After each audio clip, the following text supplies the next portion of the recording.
support of a powerful uncle, and by the time he was 25, he had become a successful trader, the leader of a caravan with a reputation as a shrewd businessman. Muhammad was also known as a man of integrity, and he attracted the attention of a wealthy older widow named Khadija, who hired him to run her caravan operation. Soon after, she proposed marriage. According to the traditional Muslim biographies of Muhammad, he achieved financial success and built a happy marriage. However, he still struggled to find meaning in a world with so much poverty and injustice. I think of the Prophet as being a religious seeker, somebody who was attuned to the notion of a God and of a developing spirituality really within his own life. Muhammad found himself questioning the tribal religions that worshipped multiple gods. He himself is believed by many to have been a member of a small group of peoples in Arabia who saw something wrong with the prevailing paganism, the rituals, the polytheism that was rampant in Arabia, and who would steal away from society from time to time in order to contemplate the realities of human existence. It was during one of these retreats in a cave outside Mecca that Muhammad would have a vision that would change the course of history. In that cave, according to Muslim tradition, the word of God would be revealed, setting off a chain of events that helped shape the world as we know it today.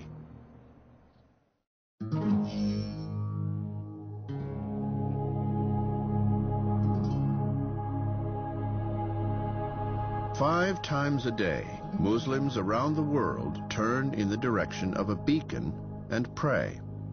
That beacon is the holy city of Mecca, located in what today is Saudi Arabia.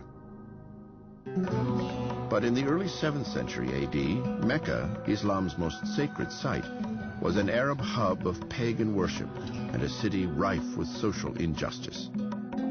That is, until the birth of one of the world's most sacred texts, the Quran. According to tradition, a 40-year-old trader named Muhammad ibn Abdullah would often withdraw alone to a cave outside Mecca to reflect on a world he saw as increasingly oppressive. It is believed that in the year 610, during one of his meditative retreats to the cave, Muhammad was abruptly gripped by an overwhelming presence.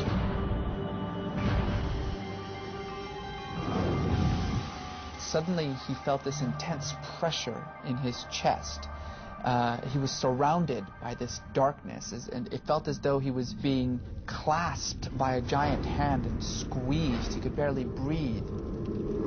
And in his mind, he heard this voice, and the voice said, "Recite, recite." He was shocked, stunned, probably wondering, did I really hear something? And then, as he heard it again, he finally said, I don't have anything to recite. And eventually, that voice, which tradition tells us was the angel Gabriel, revealed the first verse of the Quran. Chapter 96, verse 1. Recite, in the name of your Lord who created humanity from a clot of blood. Recite, for your Lord is the most generous one, who has taught by the pen, taught humanity that which it did not know. This is a very important moment because it's the moment in which Muhammad ceases to be just an ordinary Meccan businessman concerned with society's ill and suddenly becomes what in the biblical tradition is referred to as prophet. And like most prophets, he wants nothing to do with it. Panicked and worried about his sanity, Muhammad sought out his wife Khadija. What he really wants to do is kill himself. But it is eventually Khadija who saves him from this, and who explains to him that he has been called by God, that he has been given a task of prophecy, and that he really has no choice but to make this message known. The revelation in the cave marked the beginning of 22 years in which it said Muhammad received the divine messages that would become the Quran. According to tradition, Sometimes the words came ringing in his ear like a bell. At other points, they came in torturous fits that resembled epileptic seizures. He would go into these convulsions. He would sweat. He would suddenly look off into the distance. He would be almost dead to the observer. And when he came out of these prophetic moments, he would suddenly spew out these revelations. These revelations always seemed to reflect the needs of the Arab people. The early verses were terse and simple.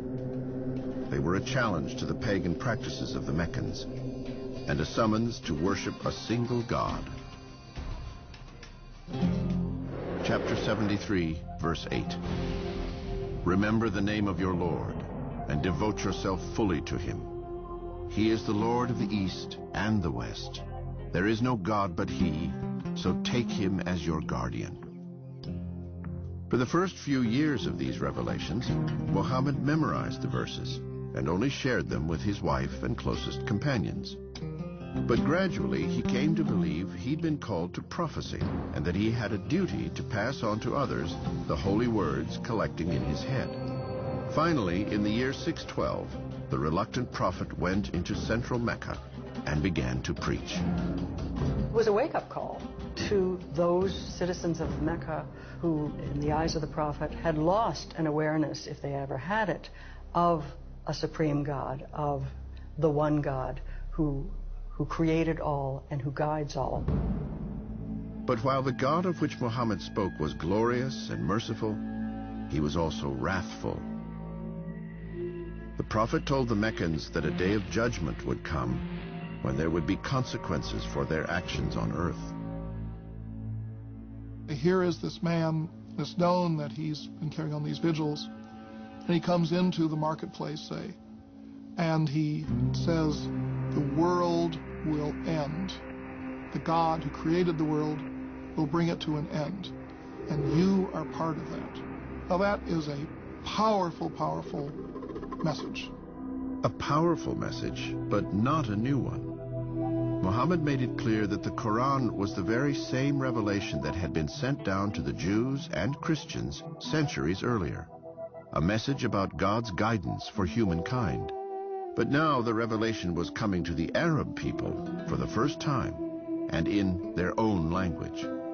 The Prophet never said that I brought a new religion for you. The Prophet simply said, I am a messenger bringing the same message which has been brought to you by dozens and dozens of these extraordinary figures in our mutual history. Over and over again, the Quran says, do not forget what happened to Abraham when, and then it'll tell a story about Abraham. Do not forget what happened to Joseph, and then it will tell a story of Joseph. And the interesting thing about it is that these stories are presented in sort of a Reader's Digest version. They're sort of summaries of these great stories.